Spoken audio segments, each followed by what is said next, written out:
बिस्मिल्लाहिर्रहमानिर्रहीम। अस्सलाम वालेकुम नाज़रीन, आप यूट्यूब चैनल देख रहे हैं। मैं इमरान खान। शहबाज शरीफ साहब अंदर, हमजा शहबाज अंदर, लेकिन सलमान शहबाज बाहर। मैं ये एंगल आपको इसलिए बता रहा हूँ कि जो आदमी सबसे बड़ा मुजरिम है या जो आदमी इस सारे के लिए ज़िम्मेदार है वो पाकिस्तान से बाहर है। और आप फ्रॉड का अंदाज़ा करें कि बाप अंदर करवा लिया, बड़ा भाई अंदर करवा लिया, 1 साल से भाई अंदर है बड़ा, और बाप जो है वो पहले जेल काट के आया और दोबारा फिर जेल में है, लेकिन इसके बावजूद वो आदमी नहीं आ रहा जिसने सारा कुछ किया है। अगर सलमान शहबाज पेश होकर ये कह दे कि मैंने ये गुनाह किए हैं, मेरा ये कसूर है और मैंने ये सारा गंद डाला है और मेरा बाप इसके लिए ज़िम्मेदार नहीं है, तो शहबाज शरीफ साहब के लिए आसानी पैदा हो सकती है। लेकिन शायद इस तरह की औलाद जो है वो सबके नसीब में नहीं होती। सलमान शहबाज ने ये सारे गुल खिलाए हैं और ये उसी का किया धरा है जो इस वक्त सामने आ रहा है पूरे के पूरे शरीफ ख़ानदान के इस हिस्से पर जो शहबाज शरीफ साहब का है। मैं क्योंकि ज़ाती तौर पे जानता हूँ और मैं इनके जो मामलात हैं उनको बड़ा डीपली मैंने स्टडी किया है। जो नैब के केसेस हैं उनको पढ़ने के बाद और जो करैक्टर सामने आ रहे हैं उनको समझने के बाद हर चीज़ खुलती चली जा रही है कि शहबाज शरीफ साहब का मामला और कसूर इतना है कि उन्होंने अपने बच्चों को अपने दौरे हुकूमत में गलत काम करने से नहीं रोका। वो इख्तियारात का नाजायज़ इस्तेमाल करते रहे, अपने वालिद के इख्तियारात का नाजायज़ इस्तेमाल करते हुए और असर रसूख को इस्तेमाल करते हुए पैसा बनाते रहे। ना सिर्फ पैसा बनाते रहे बल्कि दिन दुगनी और रात चुगनी तरक्की करते रहे। लेकिन शहबाज शरीफ साहब उनकी बेईमानियों के ऊपर और उनकी 2 नंबरियों के ऊपर अपनी आंखें बंद किए रहे। हत्ता कि शहबाज शरीफ साहब को माली फ़ायदा भी पहुंचाया सलमान शहबाज ने, और वही माली फ़ायदा इस वक्त शहबाज शरीफ साहब के गले पड़ा हुआ है। कुछ फैक्ट्स हैं सलमान शहबाज के, मैं आपके सामने रखता हूं। नंबर 1, 1999 में इस ख़ानदान के जो असासे थे शहबाज शरीफ साहब और उनकी फैमिली के, वो 2 करोड़ 90 लाख रुपए थे। ये इन्होंने खुद डिक्लेयर किए हुए हैं। सन 2002 में जब मुशर्रफ साहब का इक़्तिदार था और ये जिला वतन हो चुके थे, तो फिर ये असासे 1 करोड़ और 80 लाख रुपए के थे। अच्छा, इन्होंने कोई सामान नहीं बेचा, कोई घर नहीं बेचा, कोई ज़मीन नहीं बेची, कोई फैक्ट्री ऐसी नहीं बेची जिससे इनको बहुत ज़्यादा पैसा आया हो। लेकिन इनका पैसा बहुत ज़्यादा बढ़ गया। कैसे? वजारत आला के इन 10 बरसों में शहबाज शरीफ साहब 2008 में वज़ीर आला पंजाब बने तो सलमान शहबाज ने अपना काला धंधा शुरू किया और 2018 में शहबाज शरीफ साहब वजारत आला तक रहे। तो 10 साल के वजारत आला मिली और सलमान शहबाज ने इस 10 साल में क्या किया इस ख़ानदान के साथ, वो अब मैं फैक्ट आपके सामने रखता हूँ। इन 10 सालों में जो टीटीओं की बरकत पड़ी है, टीटी पे एक स्पेशल प्रोग्राम भी करूंगा, आपको पूरा समझाऊंगा कि ये टीटी होती क्या है, बनती कैसे है, कैसे गिरती है और किस तरह इसको मैनेज किया जाता है, इसका तरीका क्या है। मुझे पूरा वो आपको एक मिसालें देके समझाना पड़ेगा, तो इसलिए इतना आसान इसको समझाना नहीं है, वो मैं फ्यूचर में आपको बताऊंगा। अच्छा, टीटी की बरकत ऐसी पड़ी कि ये असासे 8 अरब रुपए से जायद हो गए। 1 करोड़ 80 लाख रुपए के असासे जो सन 2002 में थे, वो 2008 से लेकर 2018 तक इन 10 सालों में ऐसी टीटियों की बरकतें पड़ी हैं कि वो 8 अरब रुपए से ज़्यादा हो गए। शहबाज शरीफ साहब जो असासे थे उनमें जो इजाफा हुआ वो 70 गुना था। 70 गुना इजाफा शहबाज शरीफ साहब के असासों में हुआ। चले 70 गुना, बंदा बहुत दिन रात कारोबार करे, मेहनत करे तो 70 गुना इजाफा हो सकता है 10 साल में। हमजा शहबाज के जो असासे हैं उनमें इजाफा 3000 गुना हुआ, 3000 गुना। लेकिन सलमान शहबाज साहब ने अपने बाप को और अपने भाई को पीछे छोड़ा और इनके असासों में जो इजाफा हुआ वो 8000 गुना था। तो सलमान शहबाज साहब ने इतना मालो दौलत इकट्ठा किया इन 10 सालों में, और किस किस तरीके से किया वो सारे फ्रॉड में आपको बताऊं तो आप हैरान हो जाएं। अभी भी हमारे पास बिजनेसमैन आते हैं, बिजनेस कम्युनिटी के लोग आते हैं, वो कहते हैं जी सलमान शहबाज ने अभी कहा हमारे साथ पार्टनरशिप करो, हमने उसके साथ कारोबार शुरू किया, हमारे ऊपर पर्चे हो गए, हम फारग हो गए, वो कारोबार सारा उसका हो गया। वो चीज़ें छीन लेता था, वो सिर्फ सीखता था करना कैसे है, फ्रंट कंपनियां बनाता था, वो पैसों को कैसे हेर फेर करता था, कैसे इकट्ठे करता था। ये सारी चीज़ें जो हैं वो अब सामने आ चुकी है, लेकिन ये बंदा नहीं पकड़ा जा रहा।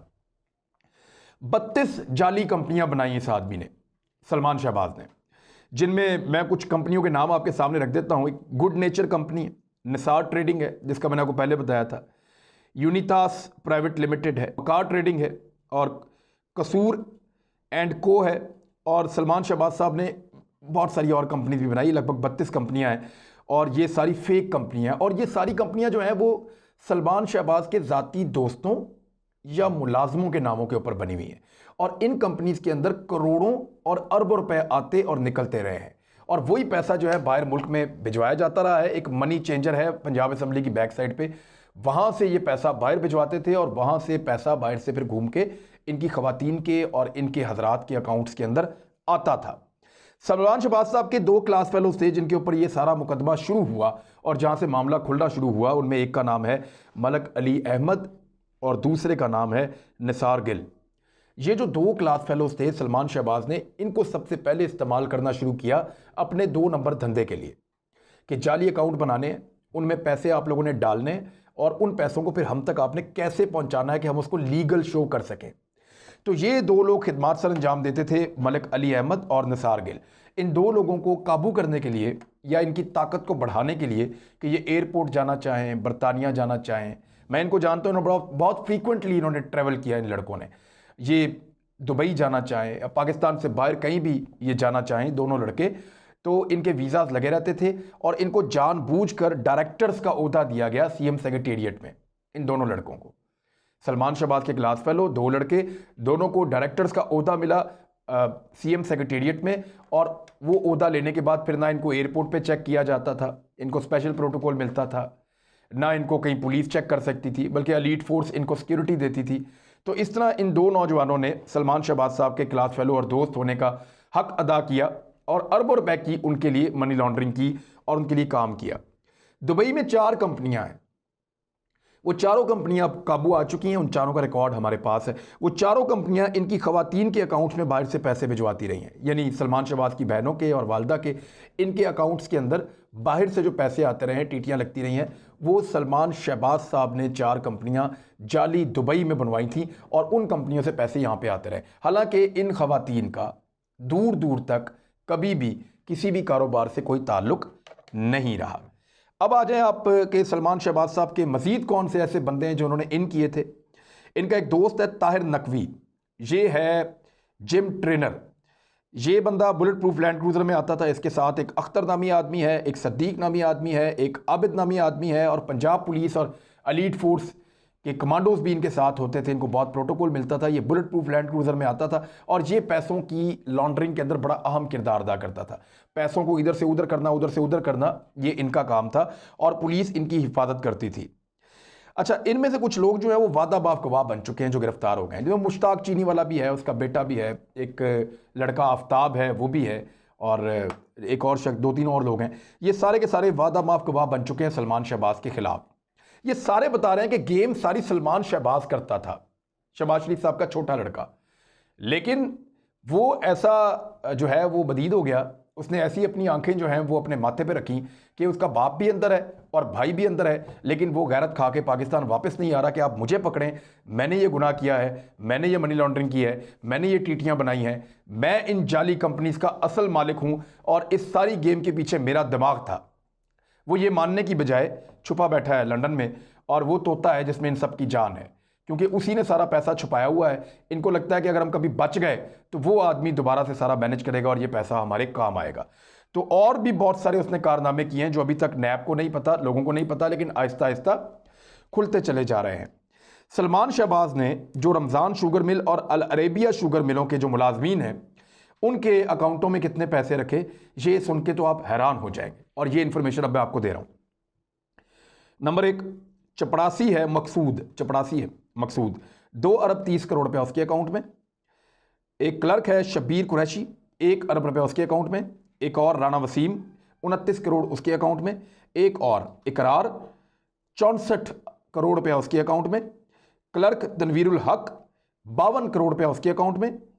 और क्लर्क खिजर हयात, 1 अरब 20 करोड़ रुपया इसके अकाउंट में। तौकीरुद्दीन, 45 करोड़ रुपया इसके अकाउंट में। मोटरसाइकिलों पे आने जाने वाले लोग थे और बहुत छोटे, कोई किराए के घर में रहता है, कोई 5 मर्दे के घर में रहता है, तो गरीब लोग हैं, लेकिन इनके अकाउंटों में अरबों और करोड़ों रुपया रखे सलमान शहबाज साहब ने सिर्फ इनको इस्तेमाल करने के लिए। इनको फ़ायदा क्या, बहुत थोड़ा सा फ़ायदा देते हैं, लेकिन ये लोग बेचारे गरीब लोग थे, मजबूर लोग थे, इनको पता भी नहीं था इनके अकाउंटों में इतने पैसे आ रहे हैं। बहरहाल सलमान शहबाज ने इन सबको भी इस्तेमाल किया। मेरी इत्तला के मुताबिक सलमान शहबाज ने अपने एक बहनोई जो बहुत शरीफ आदमी है, यानी मैं अली इमरान की बात नहीं कर रहा, अली इमरान ने तो बहुत फ्रॉड किया है, वो तो है ही फ्रॉडिया और उसके फ्रॉड की पूरी दास्तान इंशाल्लाह आपके सामने कभी रखूंगा।